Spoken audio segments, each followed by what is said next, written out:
Since Dark Messiah is really more of a first-person shooter with RPG elements, we wanted the score to reflect that. So it's very aggressive, brutal, in your face, and we wanted to convey that feeling more than the typical fantasy score. So while I still used a large orchestra and choir, it was then Sasha's turn to really sort of make the score unique.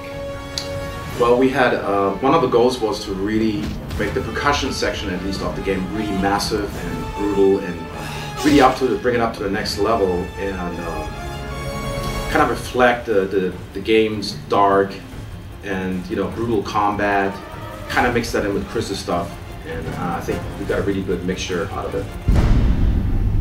Well, for the score, we didn't want to do the typical fantasy route. So we were thinking this score needs to sound ancient. It needs to sound primitive somehow. So when I was writing the orchestra, I was thinking, what's more primitive than drums, really?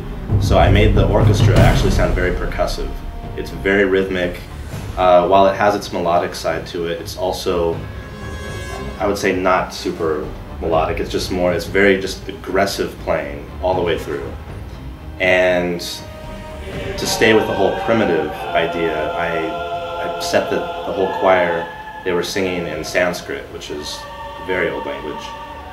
And bringing them together in Prague, we recorded a large choir and orchestra in Prague, and it was in a very historic place. So there's just a sense of just old that goes through the whole score, just ancient and just brutal.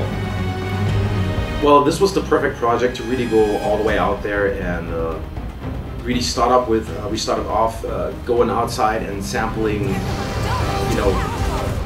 hitting metal sounds, taking huge chains and just hitting them onto different kinds of stones and different kinds of materials, and then I would sample that, put it back into the computer, and with the Kima workstation I would then edit and modify the sounds to give it a sense of weight to them.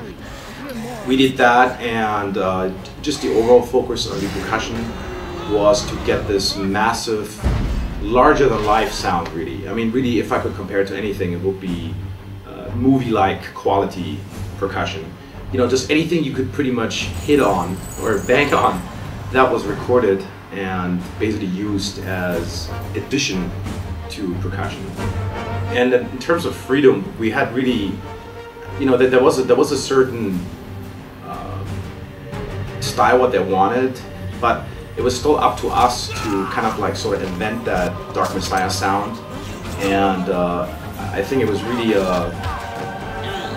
amazing to see that we were working on a piece, and I'm looking at Chris and I go, Adam, is this crazy or is this great, or we're not sure exactly? And then to hear, of course, back from them that they love it and that's exactly the kind of direction they want to go. Yeah, and what's cool is that once we set up our basic template, you listen to any track in the whole score and you go, oh, that's from Dark Messiah.